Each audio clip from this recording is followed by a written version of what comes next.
It's day 33 now of lockdown learning. Today's letter of the day is H, because apparently it's not an eagle that we were put out yesterday to scare the birds. It was a hawk. I'm in a field of spring wheat now. It looks brilliant, but I'm just going to show you here. See the bits that we've drilled around. So a few weeks ago when we drilled this field, but maybe two and a half weeks ago, we couldn't move on it with the tractors. They were just sinking in. It was just slush. It was proper mud. And now it's set like concrete. You see that?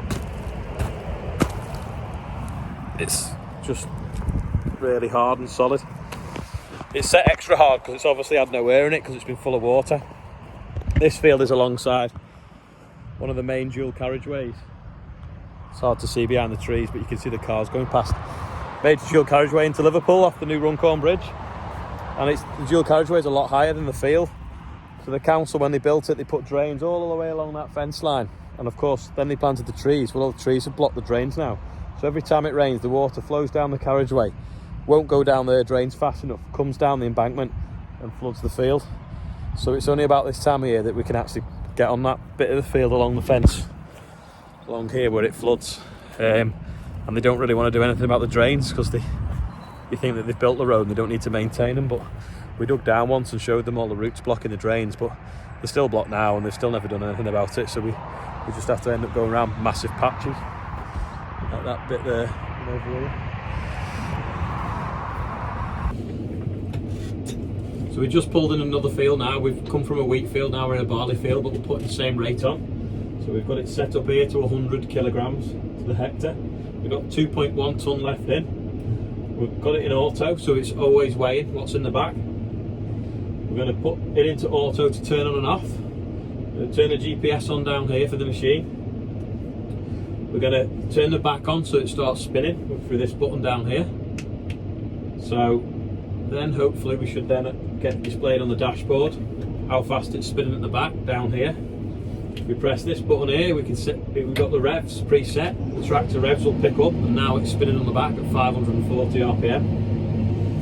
We'll take it out of road mode, put it into field mode.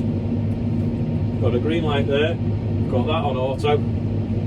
We'll just pull the trigger on the back of this joystick, click it forwards, and off we go. And because we're on a headland, we'll put it on there so it doesn't spread quite as far, so it won't spread it into the hedge on our right hand side now.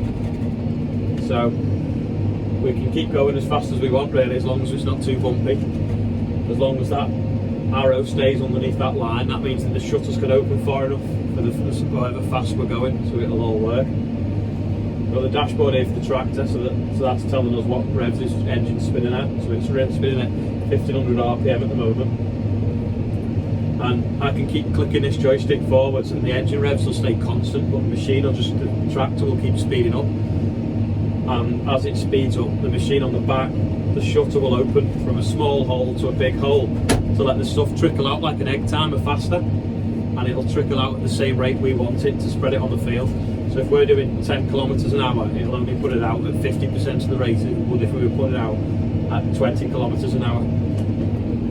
And there's no gears on the tractor. We can click it backwards and forwards, or hold it forwards, or pull it backwards, and it'll vary the speed to anything we want. It's constantly variable transmission, so there's just no steps in it whatsoever. It'll do less than 200 meters an hour up to 55 kilometers an hour, just in one gearbox, just on its own, without any steps at all. So we've just finished now doing the headland. So we're going to turn it off to the now, so it's spreading the full width, so it gets all the way to this either side. And I don't know whether you can see when I turn around now.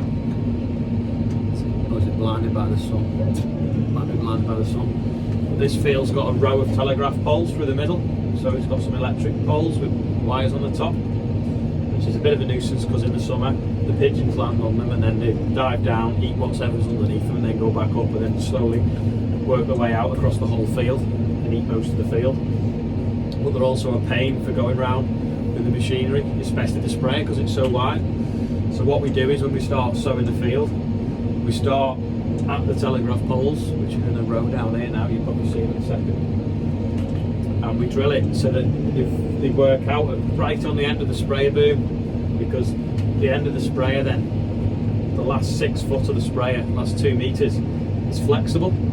So as it goes along, you can spray up to the telegraph pole like that, and then it bends around it and flicks past. Whereas if the telegraph pole was anywhere else on the sprayer or in the middle, you'd have to fold up every time. And when there's 3 of them in a row, it's a right nuisance. So there's one there, you see, just going past it now. So that's 18 metres to my right, and when I come back down to the tram line, it'll be 18 metres as well to the side of me. And then that means that it's 36 metres between them all, which is what the sprayer is and what the fertiliser spreads to. Another thing I've just realised when I was going around the headland was this joystick here that controls everything. It's actually got 26 different functions on it. So we've got 17 different buttons, a switch on it that's got 4 different positions, and we can click it forwards, backwards, left and right, and each one of them is a different function as well. Plus the big buttons on the top, the stop and go buttons, we can also then tell it to record, and we can do a sequence of things with all the other buttons, and then press stop and end, and it will remember them all. So if we get to the end of the field and we want to lift the machine up on the front, lift the machine up on the back, move a marker arm that the machine might have on it, turn off some electrics, tip something, move something, take it out of 4-wheel drive, take the differential lock out, turn the GPS off, anything we want, and then turn around and set back in again to where we can pass in the field, press go again, and it'll do it all in reverse. And it just means that when we get to the end of the field, we're not like an octopus turning things on and off. We can just go end, turn, go, and it'll record it all and do it all for us. Makes the job a lot easier. We call it headland management, or John Deere call it headland management. I don't know what fendt call it, but they call it TMS, tractor management system. Everyone's got a different name for it. So that's about it for today. Nothing too interesting today because I'm back spreading fertiliser. We've hopefully got some rain coming middle of the week, so it'll just wash it in nicely, and if we get some more of this sunshine, this heat, everything should start growing away brilliantly. So bye for today.